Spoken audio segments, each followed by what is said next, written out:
pertama kali manusia jika ingin mendapatkan kehidupan yang baik, pertama kali adalah harus mengenal Allah, harus mengenal Kangjeng Nabi Muhammad sallallahu alaihi wasallam, lalu mengenal ajarannya.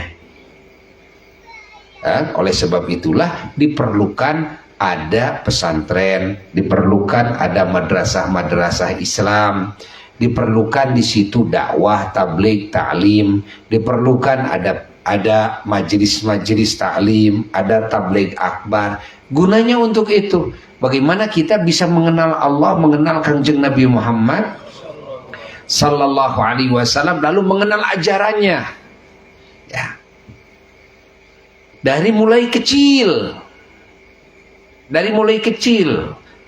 anak ini harus dikenalkan kepada Allah, harus dikenalkan kepada Kangjeng Nabi Muhammad sallallahu alaihi wasallam, harus dikenalkan kepada ajaran Allah, ajaran Kangjeng Nabi Muhammad sallallahu alaihi wasallam, harus tahu dari kecil bagaimana aturan hidup yang menjadikan siapapun yang mengikuti kepada aturan hidup tersebut akan mendapatkan kehidupan yang baik di dunia, di kubur, di akhirat. Nah, kita sudah punya kan agama, tinggal kita menggalinya lewat ulama, lalu mengamalkannya dengan baik. Tinggal begitu saja.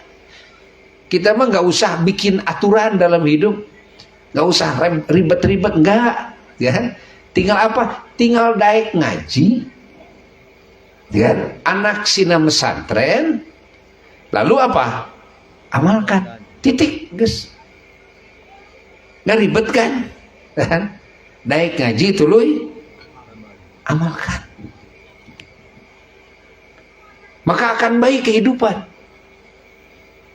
Kalau rajin ngaji tidak ngamalkan, ya tetap akan menemukan nanti hal-hal yang tidak diinginkan, kan?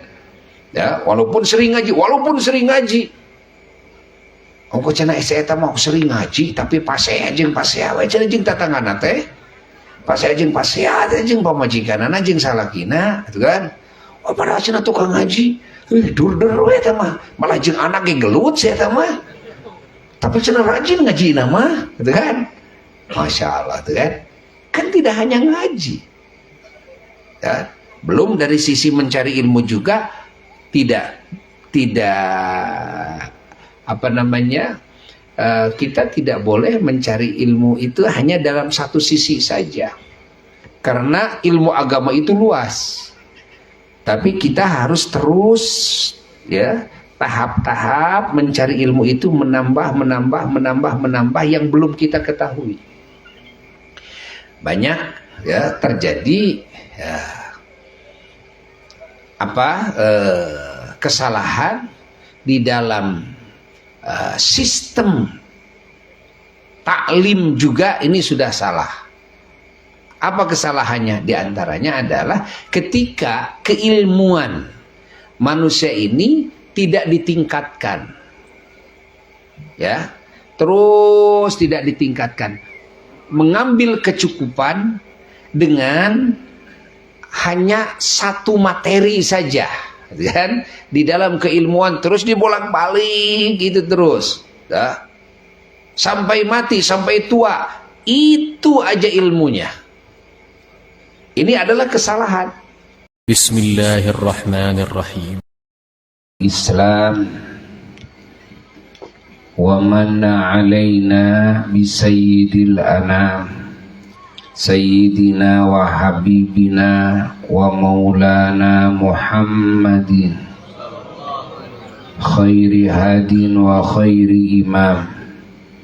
Allahumma salli wa sallim wa barik ala sayyidina Muhammad. Allahumma salli wa sallim wa barik ala sayyidina Muhammad. Allahumma salli wa sallim wa barik ala sayyidina Muhammad. An-Nabiyil Ummi Al-Habibil Adil Qadar Al-Azimil Jah wa ala alihi wa sahbihi wa sallim, amma ba'du. Faya ibadallah usikum wa nafsi bitaqwallah faqad fazal muttaqun. Para jamaah yang mulia dan segenap umat junjunan alam Kangjeng Nabi Muhammad sallallahu alaihi wasallam dimanapun berada, rahimakumullah. Wabil khusus para ulama, para ustadz, para muallimin, para santri dan para jamaah ahli majelis ta'lim, ahli masjid yang sangat dicintai, yang sangat dimuliakan, dan juga tak lupa aparat pemerintahan daerah setempat, wilayah, desa Mangunjaya, Kecamatan Arjasari, Kabupaten Bandung. Dan di sini juga hadir Bapak Kepala Desa kita dan juga Bapak dan Ramil dan Bapak Kapolsek, dan juga para tokoh masyarakat dan masyarakat sekitar.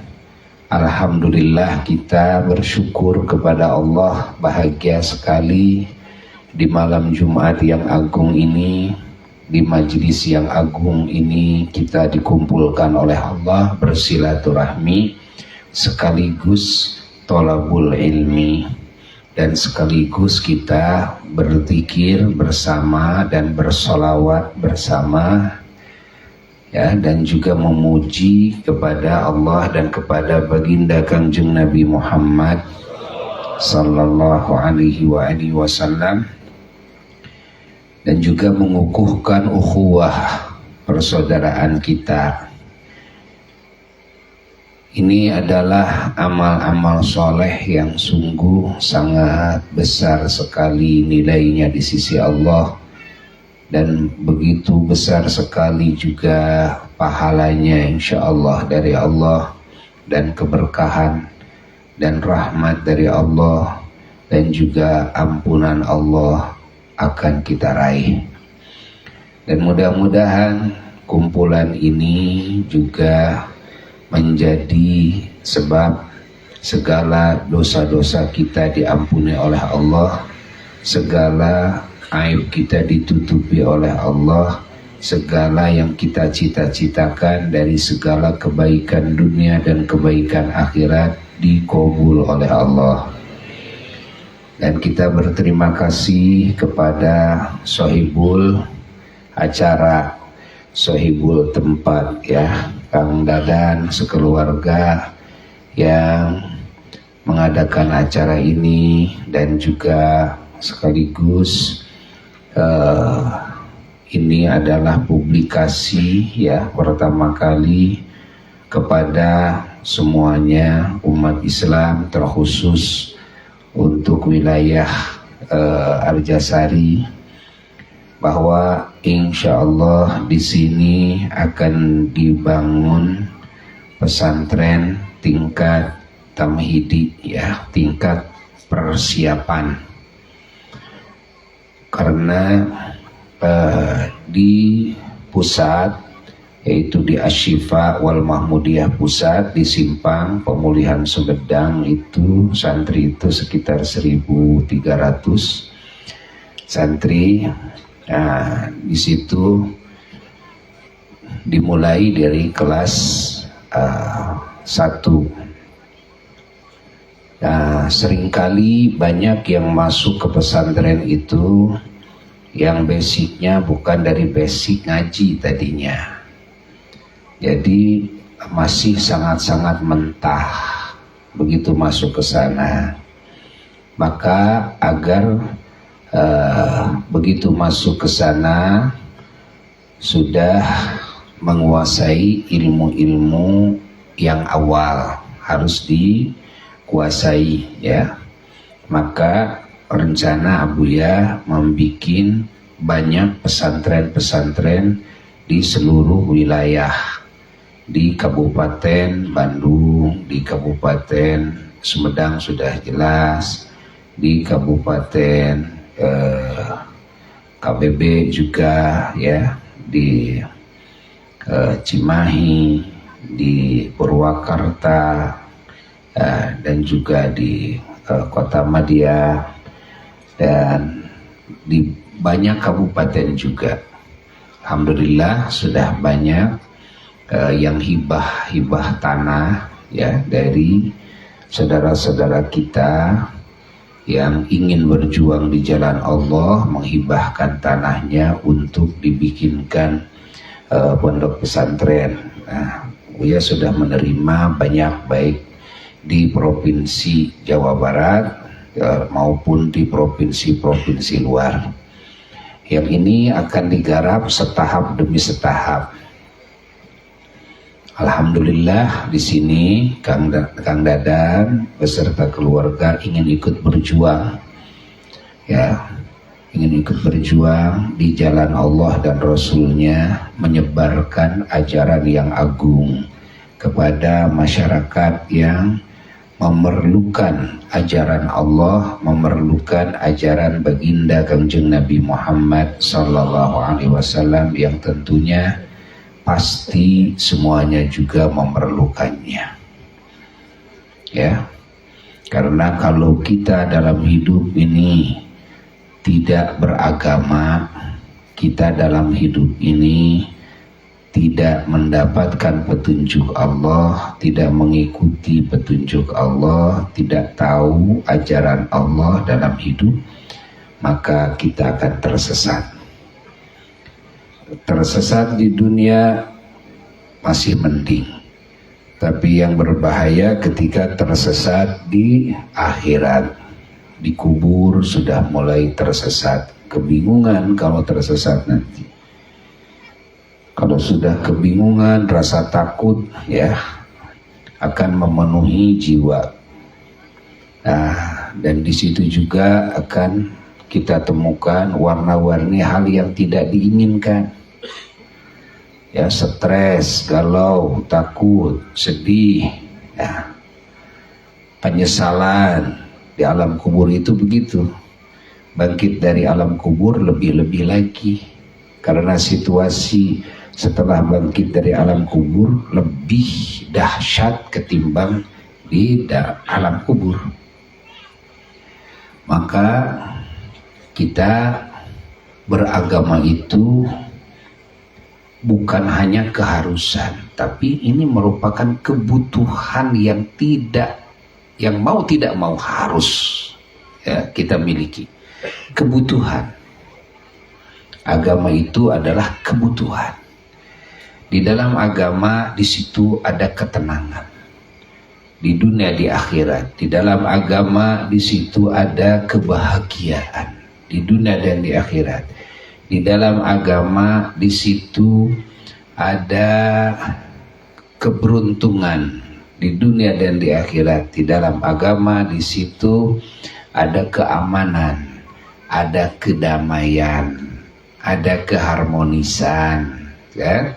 Di dalam agama di situ ada keselamatan, ada kesehatan, ada kekuatan, ada kecerdasan, ada keterpujian, ada kewangian, ya, ada keterdepanan, ada kepemimpinan, ada keunggulan, ada keistimewaan, ada kesempurnaan, adanya di dalam agama.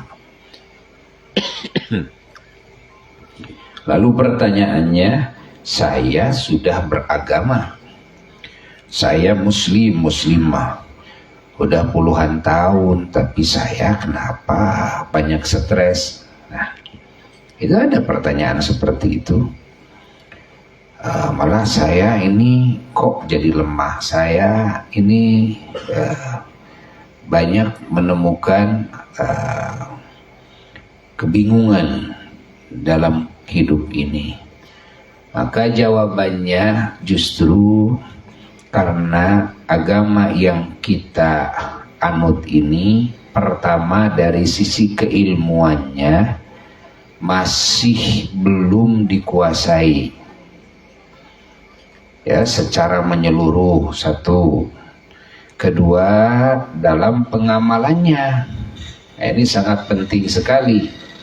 dalam pengamalan agama, ya, ketika agama ini sudah diketahui tapi tidak diamalkan, maka tidak akan berbuah apa yang barusan disebutkan. Kebahagiaan tidak akan terasa, yang ada banyak stres, banyak galau, ya, banyak sedih, banyak warna-warni hal yang membingungkan, kekacauan, termasuk dalam rumah tangga, termasuk bertetangga, juga bernegara, itu kan.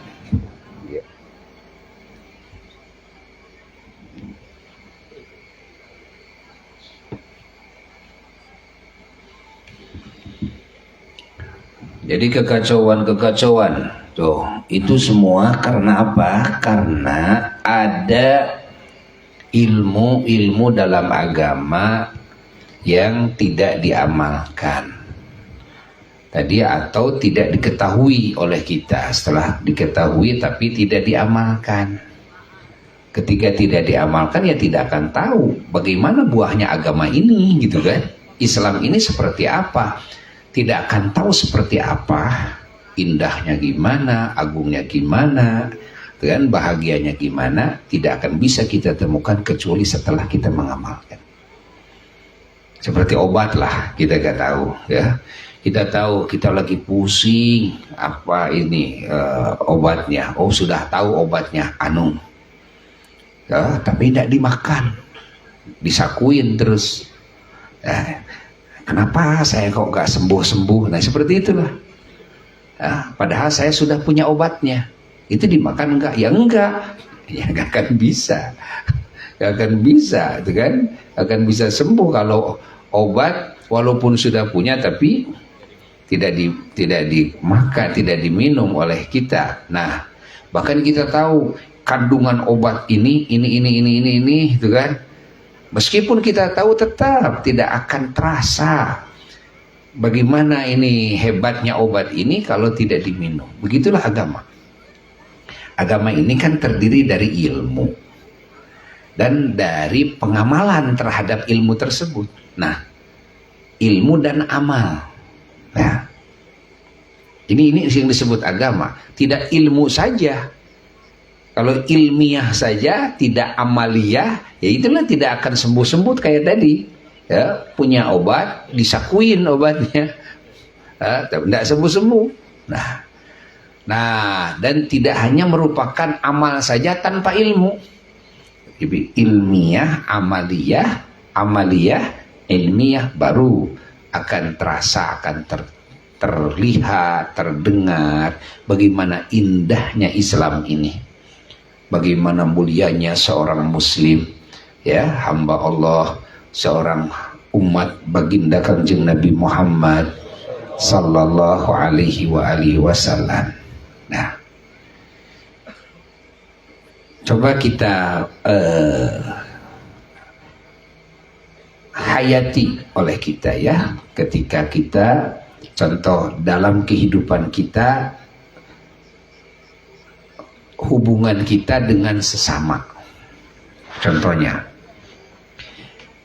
karena Islam ini, ya, membangun jalinan kehidupan antara kita dengan Tuhan yang menciptakan kita, antara kita dengan sesama makhluknya.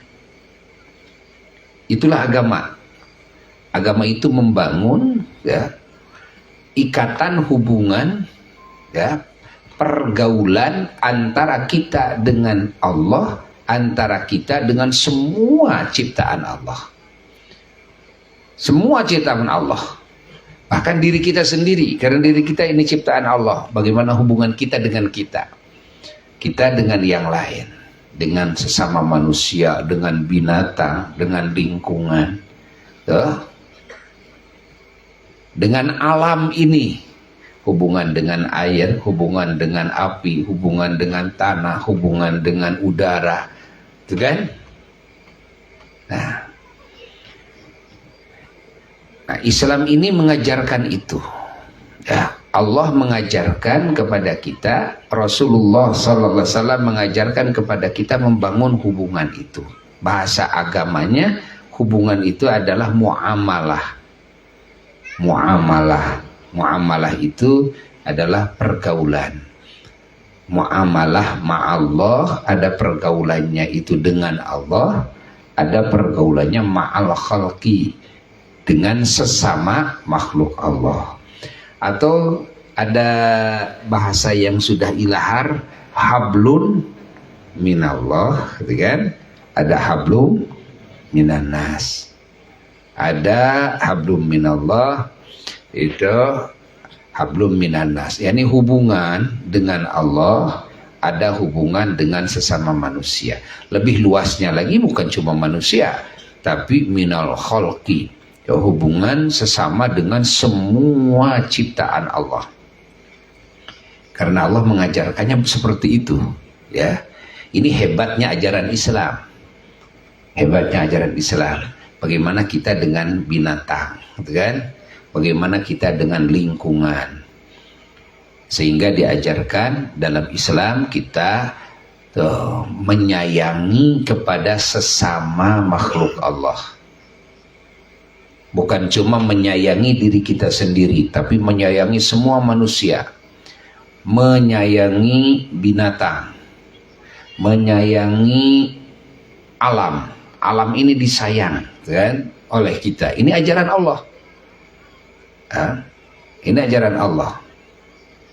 Nah, sifat sayang ini yang diajarkan oleh Allah, kalau sudah tertanam dalam hati seorang Muslim, maka yang lahir dari sifat sayang adalah segala keinginan-keinginan berbuat kebaikan, ya, dan juga segala suguhan-suguhan, ya, tindakan-tindakan, ucapan-ucapan, setelah niat, gitu kan.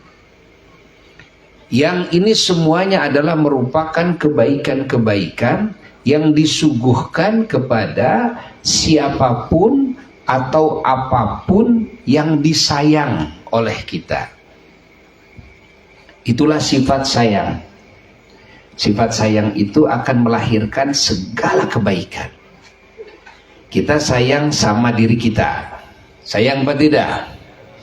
Tentu apa yang kita perbuat untuk diri kita, yang buruk-buruk, yang baik. Kita sayang sama keluarga, sayang, tentu, kan, atas nama sayang yang kita perbuat, yang buruk, yang baik, bahkan yang terbaik. Semakin sayang, semakin baik yang kita perbuat untuk yang kita sayangi, kan? Kita sayang sama burung, kan? Semakin sayang, itu semakin kita perhatikan. Makanannya, kesehatannya, minumnya, mandinya, dan sangkarnya, kurungnya, gitu kan? Oh, ditata, bikin apiari, gitu kan? Saking apa? Karena sayang. Kita perhatikan, sehingga perasaan burung aja diraba oleh kita. Perasaan ikan, kalau sudah sayang sama ikan, oh, diraba. Masya Allah. Sehingga kita bisa tahu, ini tidak nyaman ini rasanya, burung ini, tidak nyaman ini ikan ini, kan? Waduh, ini kurang udara nih ikan ini nih, ya. Sampai diraba oleh kita. Ini ikan ini kurang sehat kelihatannya, kurang nyaman ini tempatnya. Apa dicari tahu? Itulah sayang. Oh, ternyata kurang gelembung. Oh, ternyata kurang udara. Oh, ternyata, nah gitu kan. Airnya dicek, dites, airnya juga begitu. Itu sangat diperhatikan dalam berbagai halnya. Itulah sayang. Itulah sayang. Nah, kalau kita sayang sama air, tentunya air itu dijaga oleh kita, agar air itu tetap bersih, agar air itu terjaga dari bakteri, agar air itu memang benar-benar sampai bisa diminum oleh kita, bisa dipakai bersuci, ya. Ya, itu sayang sama air. Air dijaga, ya, mata air betul-betul dirawat, gitu kan. Itu orang yang sayang sama air. Orang yang sayang sama tanah juga begitu. Ya. Orang yang sayang sama tumbuh-tumbuhan juga begitu. Orang yang sayang sama udara juga begitu. Ini udara jangan sampai kotor. Udara harus bersih. Bagaimana caranya? Diperhatikan karena sayang sama udara. Ya. Dan udara dibutuhkan oleh saya lagi. Dan dibutuhkan oleh manusia, dibutuhkan oleh binatang udara ini. Jangan sampai udara dikotori. Ya. Jangan sampai air dikotori. Ya. Dan sampai tanah ini menjadi sarang penyakit. Nah, jangan sampai api juga sama disayang. Ya. Api itu disayang api juga. Jangan sampai api ini berbahaya kepada yang lain. Tapi api ini betul-betul bermanfaat. Ya. Segala hal yang ada di muka bumi, di dalam ajaran Islam, ajaran Allah, ajaran Kangjeng Nabi Muhammad sallallahu alaihi wasallam, semuanya disayang. Masya Allah. Sehingga dengan ajaran itu kalau dijalankan dengan baik, badan kita jadi sehat, jadi bagus, jadi kuat karena kita menyayangi badan kita sendiri. Tidak sembarang yang kita makan, tidak sembarang yang kita minum, kan? Pola makan, pola minum, pola tidur, pola semuanya di manage. Itu karena apa? Sayang. Karena sayang dari ujung rambut sampai ujung kaki, kan?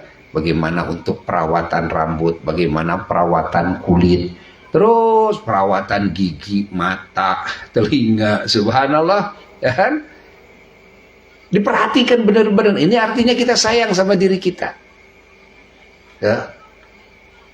Sehingga lahir ilmu kedokteran. Nah, ilmu kedokteran adalah lahir daripada rasa sayang, gitu kan? Sayang terhadap jiwa, terhadap raga manusia, termasuk binatang, sampai ada dokter hewan, gitu kan? Sampai ada dokter hewan. Sayang kepada tumbuh-tumbuhan sampai ada khusus dan insinyurnya, ya, sampai ada insinyur pertanian, gitu kan? Oh, itu lahir dari apa? Dari sayang, dari rahmat lahirnya, ya, dari rahmat itu lahirnya. Nah, itulah ajaran Islam, ya, itulah ajaran Allah, itulah ajaran Nabi kita Kangjeng Nabi Muhammad sallallahu alaihi wasallam. Maka tidak mungkin dalam ajaran Allah ada yang sifatnya merusak, tidak mungkin, atau mencelakakan, tidak mungkin. Di dasarnya juga sayang. Masa dari sayang lahir hal yang mencelakakan, yang merugikan? Nggak mungkin lah. Yang lahir dari sifat sayang itu pasti segalanya yang terbaik bagi yang disayanginya. Nah, itulah arti daripada sayangnya Allah Subhanahu wa Ta'ala dan sayangnya Kangjeng Nabi Muhammad sallallahu alaihi wasallam. Diturunkan aturan oleh Allah. Aturan itu semuanya lahir dari sayangnya Allah, dari Rahman Rahimnya Allah. Lahir juga dari sayangnya Kangjeng Nabi Muhammad sallallahu alaihi wasallam, rahmatan lil alamin, kan? Bil mu'minina raufun rahim, gitu kan? Nah, itulah agama.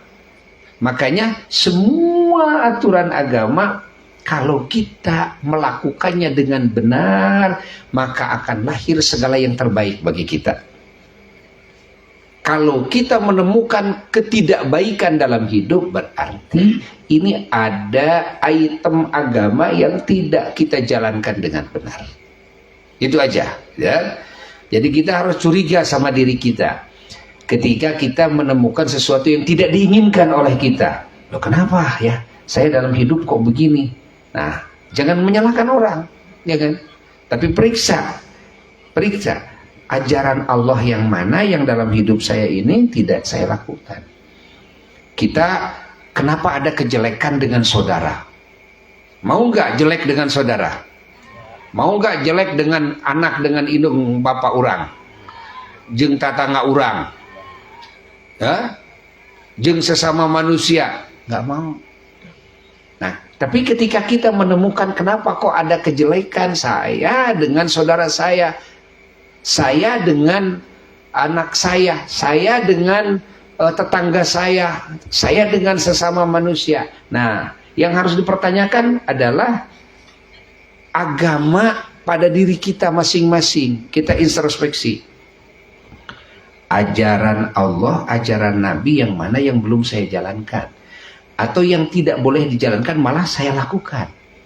Dalam hubungan saya dengan keluarga, kenapa jadi jelek? Hubungan saya dengan tetangga, kenapa jadi jelek? Gitu kan? Suami istri, kenapa jadi jelek? Nggak mungkin tuh. Kalau memang melakukannya dengan sempurna, lalu malah jadi kejelekan, enggak? Contoh, maaf ibu, maaf bapak nih, kalau kita sebagai suami ya, lalu suami ini kan punya kewajiban kepada istri. Apa kewajibannya? Memberi nafkah yang cukup. Ya. Apa kewajibannya? Memberi pakaian, ya. Setahun 2 kali itu. Apa kewajibannya? Menempatkan istri di tempat yang layak huni. Apa kewajibannya suami? Mendidik istri, kan? Kepada kemaslahatan hidup dan juga kepada urusan agama. Apa kewajiban suami? Meniduri istrinya. Nah, kalau suami ini menjalankan semua kewajibannya kepada istri, apakah menurut istri suami ini punya masalah? Hah? Jawab. Tidak. Coba sekarang kalau suami satu saja kewajibannya tidak melakukannya, tidak memberi nafkah umpamanya, nidurin aja, tapi ngasih nafkah enggak, atau nafkahnya enggak cukup, kata ibu-ibu nih, jawab ibu-ibu, masalah bukan? Atau duit dikasih cukup tapi enggak nidurin, jawab, masalah bukan? Tuh kadenge kula laki kadenge tuh kan gitu kan. Oh, jadi yang jadi masalah itu dalam hidup itu karena apa? Karena ada ajaran Allah, ajaran Rasul yang tidak dilakukan dengan benar. Karena semua ajaran Islam itu adalah ajaran yang nanti menggiring kita kepada kehidupan yang baik, yang disebut hayatan thayyibah. Nah, hayatan thayyibah itu apa? Kehidupan yang baik. Kalau menemukan yang tidak baik, koreksi oleh kita. Apa ini yang tidak saya lakukan? Atau yang dilarang malah saya lakukan apa? Kenapa istri saya sama saya nggak percaya banget?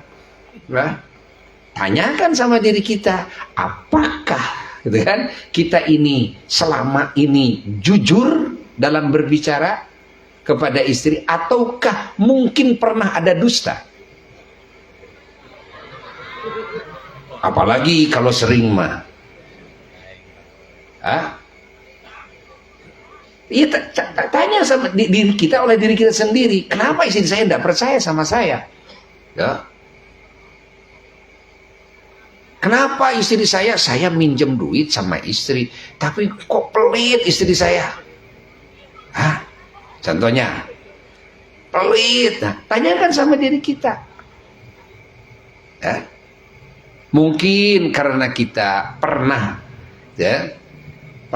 kita melalaikan hak istri, ya, pernah kita terlambat dalam membayar hutang, ya, atau mungkin tidak membayar hutang, yang dulu aja nggak dibayar, gitu kan? Sekarang mau minjem lagi, nah, ketidakjujuran kita, kebohongan kita, ingat, ketidakamaнаhan kita satu kali saja itu akan bisa mengakibatkan fatal sebetulnya dalam hidup. Yang lain jadi tidak percaya, yang lain sudah tidak mau meminjamkan uang lagi sama kita, ya. Karena apa? Karena kita tidak melakukan ajaran Nabi dengan benar, atau kita melakukan apa yang dilarang oleh Nabi dalam hidup. Akhirnya gak ada yang percaya sama kita. Gara-gara apa? Ya gara-gara kita tidak menjalankan Islam dengan padahal kita sudah jadi muslim puluhan tahun. Saya sholat suka, puasa suka, wirid suka, kan? Nah, ibadah-ibadah yang lain dilakukan, tapi ada yang kurang ketika berhubungan dengan sesama apa? Kejujuran, umpamanya nggak ada. Walaupun sholat kita lakukan, kejujuran nggak ada. Ini kan jadi masalah. Ini jadi masalah. Hilangnya sifat amanah pada diri kita. Ini jadi masalah walaupun sholatnya mantep. Walaupun bacaan Qur'annya kan, oh sehari 10 juz, kan? Jadi kan item Islam itu banyak sekali ya. Nah, ini harus dijalankan oleh kita semuanya. Maka kata Allah dalam Quran, udkhulu fis-silmi kafah. Kalian harus masuk dalam Islam itu secara kafah. Artinya secara menyeluruh. Bukan sholatnya bagus, puasanya bagus, hajinya sering, tapi sama hutang dilalaikan. Minjem uang sama keluarga, sama tetangga, sama sahabat, janji isuk, sore isuk, sore isuk, nggak ada henti-hentinya. Ibadah yang lainnya bagus, tapi ada satu yang cacat, kan? Kenapa kita melalaikan hak orang lain? Dan nu boga duit mah cangkel. Harus ente mun urang aja nginjemkeun duit ka batur, dan nyebutna geus saminggu, ai ge leuwih ti saminggu. Nah, enak enggak? Hati kita enak enggak? Enggak. Tuh. Pandangan kita sama orang itu baik apa buruk? Yang buruk. Orang ini buruk ini orang ini. Nah, satu kali dia melakukan hal seperti itu, seumur hidupnya akan sulit dipercaya lagi. Bahkan bukan cuma oleh orang yang tadi minjemkan uang saja, tapi nanti yang minjemin duit ngomong sama yang lainnya, kade si eta bisa minjem duit ke mana? Ka urang gitu mayar-mayar. Nyebut nate, enjing. Isuk teh, kudu ditagih deh. Terus ditagih teh, sore cenah. Sore brokadinya deui. Aduh cenah teh aya enjing deui. Itu jadi icuk colek, icuk colek, icuk colek. Masya Allah, Masya Allah, ya. Atuh jadi Pak Haji teh diganti, tadi natepan Pak Haji Ahmad sae, jadi Pak Haji icuk colek. Bu Hajah Fatimah segitu saya rubah namanya jadi Bu Hajah icuk colek, itu kan jadi hina kan. Walaupun sholat mantep, walaupun baca Quran mantep, kan bukan cuma itu dalam Islam itu ya, tapi ya kafah. Banyak itemnya yang harus dijalankan dalam Islam, dalam semua sendi kehidupan kita. Dalam hubungan Allah juga apa saja, dalam hubungan dengan sesama manusia apa saja yang harus kita lakukan, apa yang harus kita jauhi. Dalam hubungan dengan manusia, tuh, dalam hubungan dengan makhluk Allah lainnya juga begitu. Itulah Islam. Maka ketika ada cacat, satu saja cacat, otomatis kita akan mendapatkan kejelekan dari kecacatan yang itu. Tambah cacatnya, ya tambah besar kejelekannya. Seharusnya tenang hati ini, ya. Seharusnya bahagia dalam beragama ini. Tapi kenapa ini stres itu? Kenapa stres? Kita kurang tuh minjem duit ke Bang Emok. Sekarang kan? Sekarang mah ganti dengan online. Naon apa itu? Pinjol. Itu kan banyak yang akhirnya jadi stres. Ada suaminya, ada istrinya, ada anaknya, pada minjem ke pinjol. Tiba-tiba debt kolektor, wah datang, tuh marah-marah, tuh dan sebagainya. Akhirnya jadi stres sendiri. Ya. Kenapa bisa stres begitu? Bahkan banyak yang bercerai gara-gara itu. Ya gara-gara tidak melakukan ajaran Nabi dengan benar dalam hidup. Yang tidak boleh yang dilarang, yang tidak dibolehkan dalam agama oleh Allah, oleh Rasul malah dijalankan. Akhirnya kita menemukan sesuatu yang tidak diinginkan. Nah, jadi kita menemukan sesuatu yang tidak diinginkan adalah karena kita tadi apa?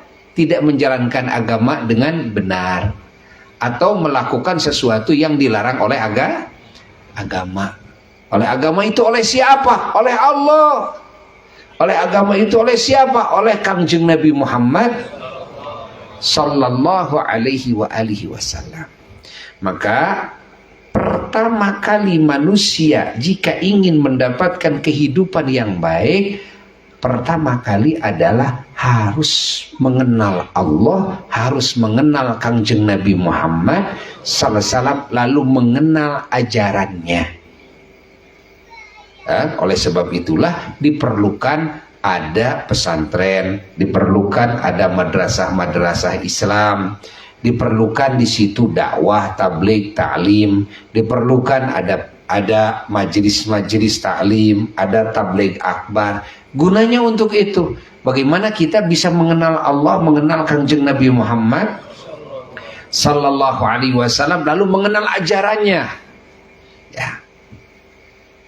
Dari mulai kecil, anak ini harus dikenalkan kepada Allah, harus dikenalkan kepada Kangjeng Nabi Muhammad sallallahu alaihi wasallam, harus dikenalkan kepada ajaran Allah, ajaran Kangjeng Nabi Muhammad sallallahu alaihi wasallam, harus tahu dari kecil bagaimana aturan hidup yang menjadikan siapapun yang mengikuti kepada aturan hidup tersebut akan mendapatkan kehidupan yang baik di dunia, di kubur, di akhirat. Nah, kita sudah punya kan agama, tinggal kita menggalinya lewat ulama lalu mengamalkannya dengan baik. Tinggal begitu saja. Kita mah nggak usah bikin aturan dalam hidup, nggak usah ribet-ribet, enggak, ya. Tinggal apa? Tinggal daek ngaji, ya. Anak sina pesantren, lalu apa? Amalkan, titik, guys. Nggak ribet kan? Daek ngaji tuluy amalkan, maka akan baik kehidupan. Kalau rajin ngaji tidak ngamalkan, ya tetap akan menemukan nanti hal-hal yang tidak diinginkan, kan? Ya, walaupun sering ngaji. Ongko cenah saya mau sering ngaji, tapi pasea jeung pasea we cenah jeung tatangana teh. Pasea jeung pasea teh jeung pamajikanana jeung salakina, gitu kan? Oh, padahal cenah tukang ngaji, dur-dur we teh mah, malah jeung anak ge gelut saya teh mah. Tapi cenah rajin ngaji mah, gitu kan? Masya Allah, gitu kan? Kan tidak hanya ngaji, ya, belum dari sisi mencari ilmu juga tidak apa namanya, kita tidak boleh mencari ilmu itu hanya dalam satu sisi saja, karena ilmu agama itu luas. Tapi kita harus terus, ya, tahap-tahap mencari ilmu itu, menambah yang belum kita ketahui.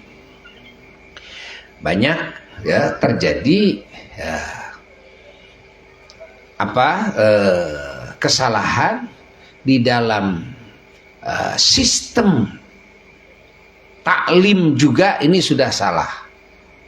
Apa kesalahannya? Di antaranya adalah ketika keilmuan manusia ini tidak ditingkatkan, ya, terus tidak ditingkatkan, mengambil kecukupan dengan hanya satu materi saja, kan? Di dalam keilmuan terus dibolak-balik gitu terus, ya, sampai mati, sampai tua, itu aja ilmunya. Ini adalah kesalahan, ya, bahwa ilmu agama itu luas.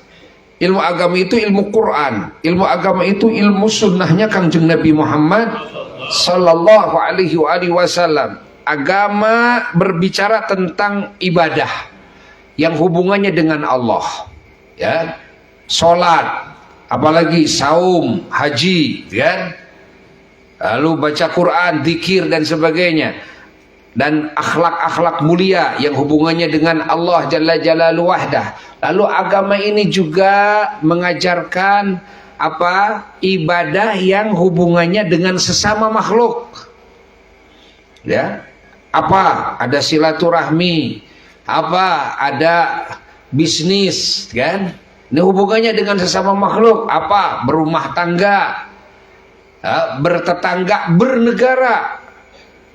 Ini sudah diajarkan oleh Allah dalam Quran, sudah diajarkan oleh Rasulullah sallallahu alaihi wasallam dalam sunnah-sunnahnya. Hubungan dengan sesama, ya, membangun hubungan dengan sesama. Masya Allah, ya. Diperintahkan oleh agama kita membantu yang lain, mengurus anak yatim, memberi makan kepada fakir miskin, terus juga menutupi kebutuhan-kebutuhan orang-orang yang membutuhkannya, ya, orang yang terlilit hutang, ya, tidak punya jaminan. Nah, itu kita harus bantu.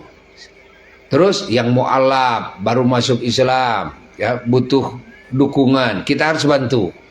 Yang lagi melancong di perjalanan, Ibnu Sabil, gitu kan, butuh ongkos atau bekal di perjalanannya, kita harus bantu. Kan itu mustahik zakat semua, ya.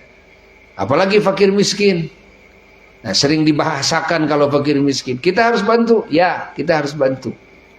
Masya Allah, itulah ajaran Islam dalam berhubungan. Lalu menengok yang sakit, mengurus jenazah, kan? Lalu menghibur keluarga jenazah. Ini ajaran agama ini. Nah, lalu apalagi, kan?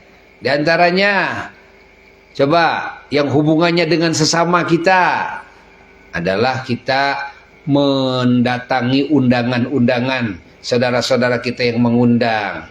Bahkan ada yang wajib kita datanginya, kan? Seperti undangan dalam akad pernikahan, walimah nikah. Ada yang sunnah kita mendatanginya, ada undangan walimah khitan, walimah itu, walimah ini. Nah, lalu juga disunnahkan saling menziarahi satu sama lain, saling mengunjungi satu sama lain. Hatta ziarah kepada ahli kubur juga disunnahkan di dalam Islam. Bukan cuma yang hidup saja, kepada yang sudah meninggal dunia kita menziarahinya. Itu disunnahkan dalam Islam. Subhanallah. Ini ajaran begitu mulia. Ajaran begitu mulia. Lalu berbicara dengan mereka bagaimana? Harus berbicara jujur, ya. Harus amanah. Tuh. Lalu juga kalau ketemu harus mengucapkan salam. Yang disalami harus menjawab lagi dengan salam. Lalu salaman itu diajarkan semuanya. Dan raut wajah yang semeringah, senyum manis, kan? Lalu bersih, rapi, indah di hadapan sesama, ramah, tuh, ucapan kita, ucapan yang bagus, lemah lembut, kan? Kata-katanya juga yang membahagiakan, yang di dalamnya nasihat, di dalamnya ilmu, tuh, kebaikan-kebaikan, tidak boleh ada yang menyakiti kepada hati yang lain, tuh. Dilarang menceritakan aib yang lain, dilarang memfitnah, dilarang berdusta, dilarang mencaci maki, dilarang banyak itu. Hatta dalam hati saja hubungan dengan sesama. Tidak boleh hasud, tidak boleh dengki, tidak boleh takabur, tidak boleh marah, gitu kan? Tanpa alasan ini, ya. Yang dibenarkan oleh agama. Subhanallah, begitu agungnya ajaran Islam.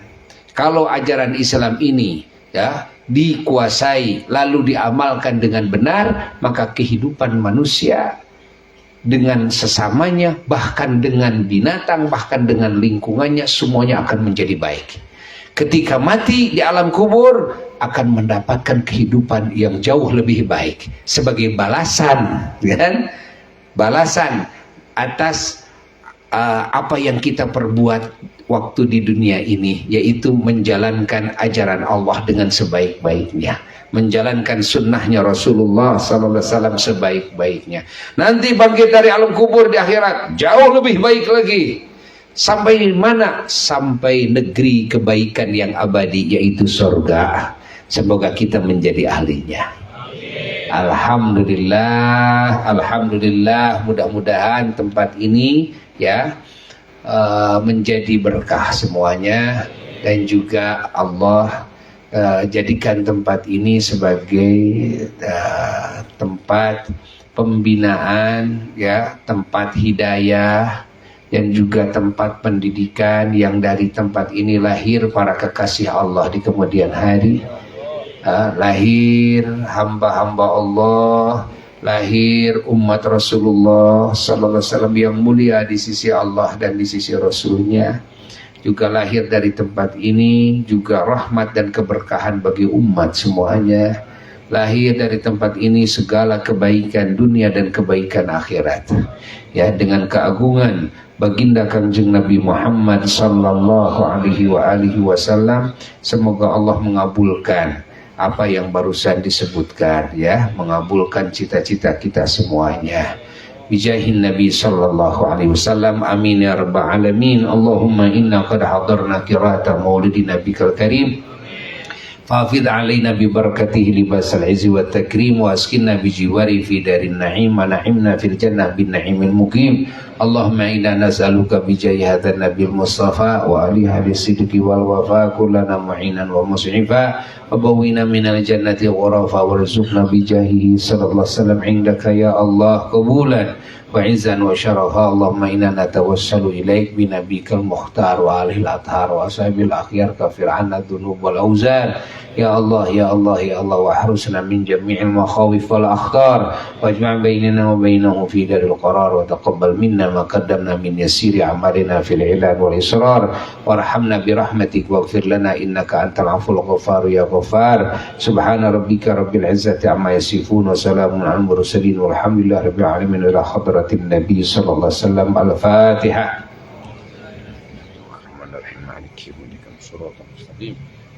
Ghairil maghdubi alaihim waladdallin. Rabbighfirli, amin. Kita akhiri dengan marhaba bareng semuanya, ya, berdiri, ya. Lalu setelah marhaba ada doa lagi sedikit, ya.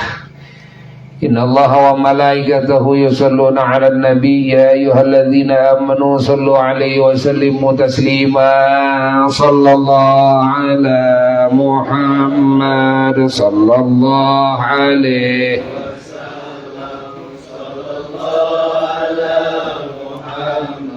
sallallahu ala ya Nabi, salamu alaika, ya Rasul, salam alaika,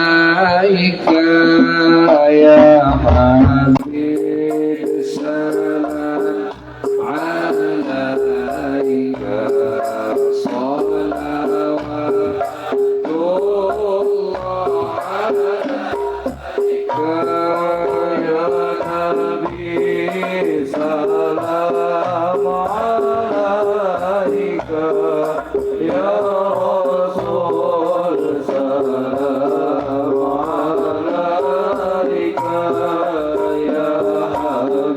وسرور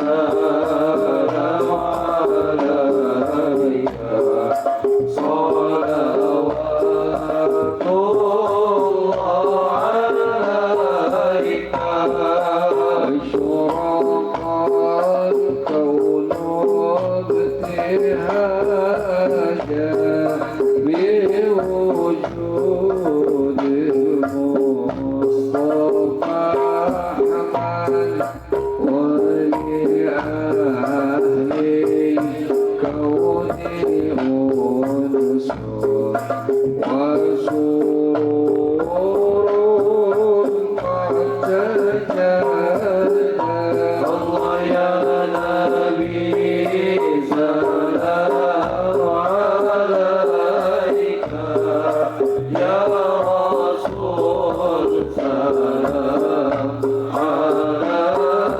محمد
وسلام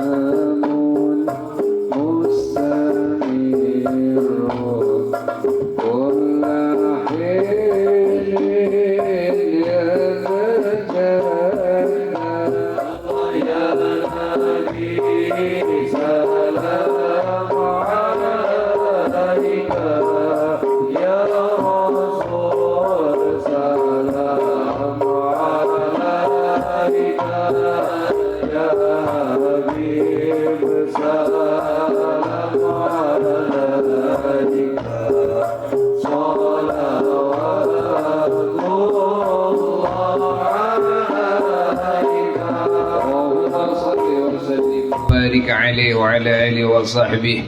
Semoga dengan acara yang mulia ini segala hajat kita dikubul oleh Allah Subhanahu wa taala dan dijauhkan dari segala musibah, dijauhkan dari segala fitnah, dijauhkan dari segala penyakit dan wabah, dan dinaik-naikkan derajat kita, pangkat kita oleh Allah Jalla Jalaluhu, wahda, keluarga dan keturunan semuanya disolehkan, dan kita dipanjangkan umur dengan kesehatannya, keafiahannya, limpahan rahmat dan keberkahan, limpahan rizki, kenikmatan, limpahan kebahagiaan dan pertolongan dan petunjuk dari Allah Jalla Jalaluhu wahdah, ditetapkan iman Islam kita, dan di akhir hayat mendapatkan husnul khatimah, mendapatkan syafaat dari junjungan alam Kangjeng Nabi Muhammad sallallahu alaihi wasallam, dan juga dijadikan ahli surga Firdaus A'la tanpa dihisab, tanpa diadab,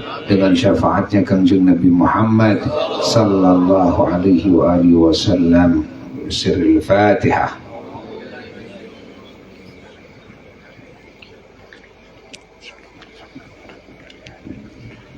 Firli amin.